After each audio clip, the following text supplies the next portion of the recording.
L'expérience humaine est remplie de questions qui n'ont pas de réponse. Quel est le sens de la vie? Pourquoi des choses mauvaises arrivent-elles à de bonnes personnes? Que se passe-t-il après la mort? Mais aucune question n'a autant troublé l'humanité que celle d'aujourd'hui. Combien de coups de langue faut-il pour atteindre le centre d'une sucette Tootsie Pop?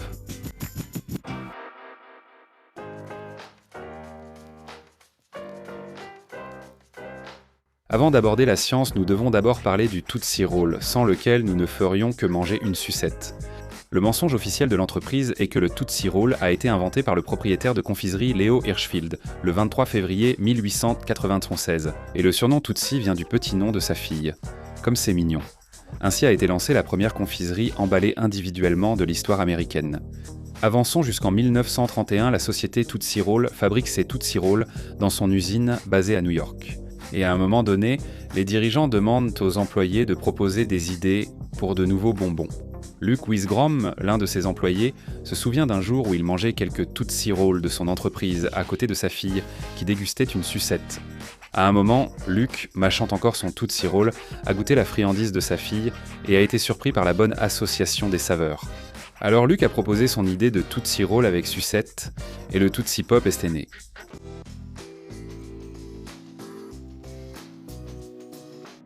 La première saveur introduite était le chocolat, donc une sucette au chocolat avec un cœur de Tootsie Roll au chocolat. Si vous supposez que cela signifie que la sucette de la fine de Luke était aussi parfumée au chocolat, ça enlève un peu de magie à cette histoire d'origine, non? Comme si quelqu'un découvrait que le chocolat est bon avec du chocolat? Quelle découverte! C'est sûr, le monde ne sera plus jamais le même. Mais en fait, il ne l'était pas vraiment. Malgré, ou peut-être à cause du lancement du bonbon seulement un an après la fin officielle de la Grande Dépression en 1931, ils ont eu un succès immédiat. Et ils étaient en fait parfaitement adaptés à l'époque de l'après-Grande Dépression, parce qu'ils étaient un si bon marché à produire et donc bon marché à acheter, ce qui était exactement ce dont l'Américain moyen avait besoin à l'époque. Puis, la Seconde Guerre mondiale est arrivée. Bien que ce fût une période sombre pour le monde, c'était formidable pour les produits Tootsie. L'Amérique avait besoin de la nourriture bon marché pour ses civils et des vivres faciles à transporter et qui se conservaient tant longtemps pour ses troupes, ce que les Tootsie Rolls et Pops offraient. La gamme allait s'étendre pour inclure toutes les saveurs classiques actuelles, ajoutant à celles au chocolat les classiques cerises, raisins, oranges et framboises rouges. Le design des emballages en papier ciré dans lesquels ils étaient peu conditionnés a alors pris sa forme définitive et reste inchangé à ce jour. Au fil des années, ces emballages reconnaissables ont donné naissance à une légende urbaine tenace. Ils présentaient un certain nombre d'images imprimées, principalement de divers duos d'enfants en train de jouer. Mais une image ressortait, et pas pour la raison qu'on penserait aujourd'hui. Un garçon déguisé en amérindien tirant à l'arc sur une étoile à 5 branches. Au début du XXe siècle, de nombreuses confiseries proposaient des promotions échangeant des emballages contre des cadeaux. Les emballages Tootsie Roll n'étaient pas toujours bien découpés, rendant incertaine l'obtention d'une image complète sur chaque emballage. D'une manière ou d'une autre, dans ce mélange de réalité, la légende de l'emballage à l'Indien est née. Et nous ne parlons pas d'une personne parée de wampum qui balance des rimes de feu. La légende disait que si vous trouviez un emballage montrant en entier l'enfant tirant à l'arc sur une étoile à 5 branches, vous pouviez l'apporter à votre confiserie ou l'envoyer à Tootsie Roll pour recevoir un sachet gratuit de sucettes. Bien sûr, ce n'a jamais été vrai, mais cela n'a pas empêché une légende urbaine de circuler. Certains magasins de bonbons ont peut-être respecté cet accord, mais il n'existait pas de politique officielle. La Tootsie Roll Company elle-même, rebaptisée à l'époque Tootsie Roll Industries, a finalement répondu aux rumeurs en 1994 d'une certaine manière, lorsqu'elle a commencé à envoyer par courrier une courte histoire intitulée « La légende de l'emballage à l'Indien » à toute personne qui en envoyait un. Mais bien sûr, ce ne sont pas les fausses légendes autour de l'emballage qui ont fait des Tootsie Pops un bonbon iconique. Non, c'est une seule publicité télévisée.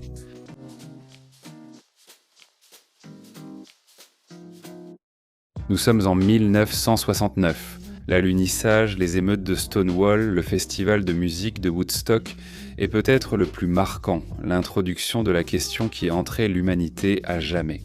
Combien de coups de langue faut-il pour atteindre le centre d'une sucette Tootsie Pop?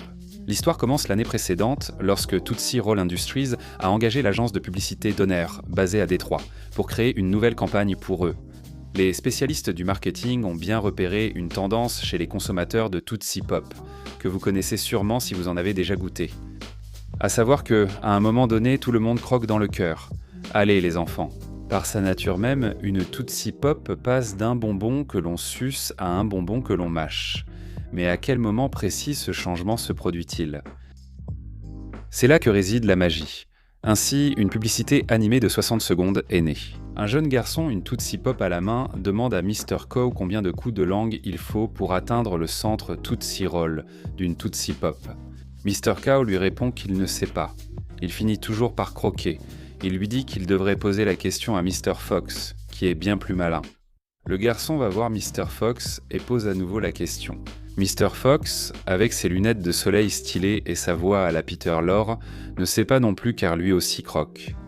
Il envoie le garçon voir Mr. Turtle, puisqu'il est là depuis longtemps.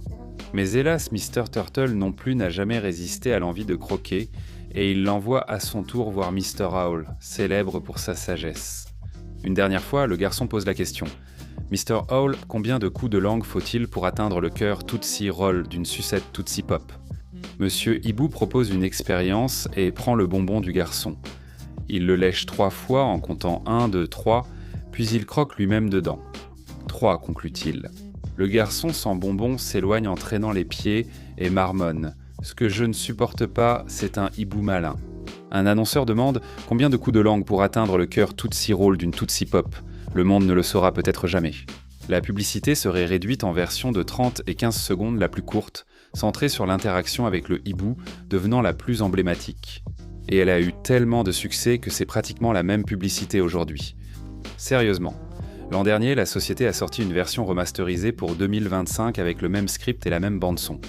Bien sûr, toute la campagne repose sur l'idée que la question est sans réponse, mais ces marketeurs de 1968 n'avaient même pas compté sur la capacité de l'humanité à s'obséder pour n'importe quoi. Nous pouvons probablement tous être d'accord pour dire que rien n'agace plus notre espèce qu'une question rhétorique, et nous avons maintenant eu environ 57 ans pour répondre à cette question. Alors voyons comment nous nous en sommes sortis. Le site web de la société Tootsie répertorie 4 études officielles. Alors commençons par là. Maintenant, la version complète de 3 de ces études n'est disponible nulle part en ligne, du moins gratuitement. Personne ne roule sur l'or. Nous devrons donc accepter les résultats de Tootsie tels quels. Nous débutons par une expérience de 1996 menée par des élèves du Swarthmore Junior High School, peut-être pas totalement rigoureuse scientifiquement. 20 pionniers précoces ont accepté de mettre leur propre langue à l'épreuve pour découvrir la vérité. Leurs expériences ont donné des résultats très variés, avec un nombre maximum de 222 coups de langue et un minimum de 77. Ce deuxième enfant devait avoir une langue en papier de verre. Quoi qu'il en soit, ils ont finalement rapporté une moyenne de 144 coups de langue pour atteindre le centre. Ensuite, nous avons quelques études au niveau universitaire. L'Université du Michigan et son grand rival du Big Ten, Purdue, ont défié leurs étudiants en ingénierie, chacun créant sa propre machine à lécher. Ces lécheurs mécaniques ont été conçus pour simuler, avec un contrôle scientifique, un humain en train de lécher une sucette. Bien que les études officielles restent difficiles à trouver, on peut retrouver des références à celles-ci remontant jusqu'en 2010. Maintenant, la machine du Wolverine a donné un résultat de 411 coups de langue, tandis que celle des Boilermakers a donné une moyenne de 364 coups de langue. Purdue est allé encore plus loin en demandant également à 20 volontaires gourmands de réaliser l'expérience manuellement, et leurs résultats obtenus à la main ont indiqué une moyenne de 252 coups de langue. Cela fait près de 30% de différence entre leurs résultats humains et mécaniques. Comme John et Henry, les humains atteignent le centre bien plus vite que les robots. On dirait que notre enthousiasme pour les bonbons reste difficile à simuler. La variabilité de ces résultats de tests a inspiré d'autres personnes à tenter leur chance. En 2015, des étudiants en mathématiques de la NYU ont créé une formule pour exprimer les effets de la dissolution de matériaux dans un fluide. Elle s'intéressait plutôt à des phénomènes comme la dissolution de la roche dans la lave ou d'un médicament dans l'estomac. Mais ces étudiants audacieux pensaient que l'expérience pouvait s'appliquer à n'importe quel solide se dissolvant dans n'importe quel liquide. Quelqu'un a donc eu l'idée d'appliquer leur méthode à la vieille question du Tootsie Pop. Ils ont procédé en créant une boule de bonbons durs, faite maison, et ont extrapolé leurs résultats pour déterminer qu'il faudrait environ 1000 coups de langue. Bien sûr, comme il se doit chez les mathématiciens, ces résultats étaient entièrement théoriques. En 2023, l'université Bellarmine allait mener l'expérience la plus complète à ce jour. Ils ont commencé par examiner toutes les études précédentes et ont relevé certains problèmes dans leur méthodologie et leur contrôle. Par exemple, la taille des échantillons dans les études réalisées par des humains à Swarthmore Junior High et à Purdue était trop faible pour des conclusions définitives. Tootsie Industries n'ayant pas partagé sa recette avec les chercheurs de la NYU, il est impossible de savoir si leur boule de bonbons maison donnerait les mêmes résultats qu'une vraie Tootsie Pop. Munis de ces informations, ils ont mené l'étude la plus complète à ce jour. Ils ont réuni un groupe de 130 étudiants volontaires qui ont choisi au hasard l'une des 3 saveurs dans un sac en papier. Orange, raisin ou framboise, les mêmes saveurs présentées dans la publicité originale. Chaque participant devait noter les résultats de son expérience et des informations comme le genre, l'heure de consommation et la dernière prise alimentaire. Il devait aussi noter le nombre de coups de langue et le temps pour atteindre le centre. L'expérience a donné des résultats intéressants. Par exemple, les participants masculins terminaient en moyenne l'expérience plus rapidement et avec moins de coups de langue que leurs homologues féminines. L'étude suggère que cela pourrait venir du fait que les hommes ont souvent une bouche et une langue plus grandes. Mais si vous prévoyez des arnaques, voilà votre preuve scientifique que les hommes sont les plus grands pigeons. De plus, le moment de la journée semble avoir un effet sur les résultats. Les tests réalisés plus tôt, proches du petit déjeuner, montraient une consommation plus lente et plus de coups de langue. En résumé, évitez cela. Évitez de faire vos expériences avec des Tootsie Pop le ventre plein. Au final, leur moyenne annoncée était de 175 coups de langue avec une fourchette allant de 100, 48 à 100, 98 coups de langue dans le groupe de test. De plus, le temps moyen était d'environ 14 minutes. Les différences de résultats ont révélé que les testeurs mangeaient à la saveur orange le plus rapidement et avec le moins de coups de langue.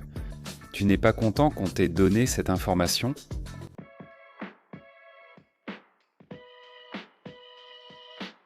Alors que devons-nous en conclure ? Nous avons plusieurs expériences différentes avec différentes méthodologies et aucune conclusion cohérente en vue. Alors qu'est-ce qui se passe ? Le problème principal ici est la variabilité. Combien de coups de langue faut-il pour atteindre le centre Tootsie Roll d'une sucette Tootsie Pop ? Cette question suppose qu'il existe un seul nombre valable pour chaque sucette Tootsie Pop. La science exige la cohérence. Une expérience réussie donne des résultats parfaitement reproductibles. Et la vérité, c'est qu'il n'y a pas et qu'il n'y aura jamais une seule réponse satisfaisante. Le premier problème vient de la sucette Tootsie Pop elle-même. Tu vois, une sucette Tootsie Pop n'est pas une sphère parfaite. La bande qui fait le tour de l'extérieur signifie que l'épaisseur de la coque sucrée n'est pas uniforme tout autour du Tootsie Roll. Donc, la direction depuis laquelle tu attaques la sucette va avoir un effet. Par exemple, traverser le côté plat de la sucette est plus rapide que de commencer par le dessus. La structure interne du Tootsie Pop joue aussi un rôle très important. Et c'est ici qu'intervient l'un des principaux facteurs qui ruinent les expériences. Nous aimerions croire que le Tootsie Roll au centre de chaque sucette est parfaitement, centré, mais ce n'est tout simplement pas le cas.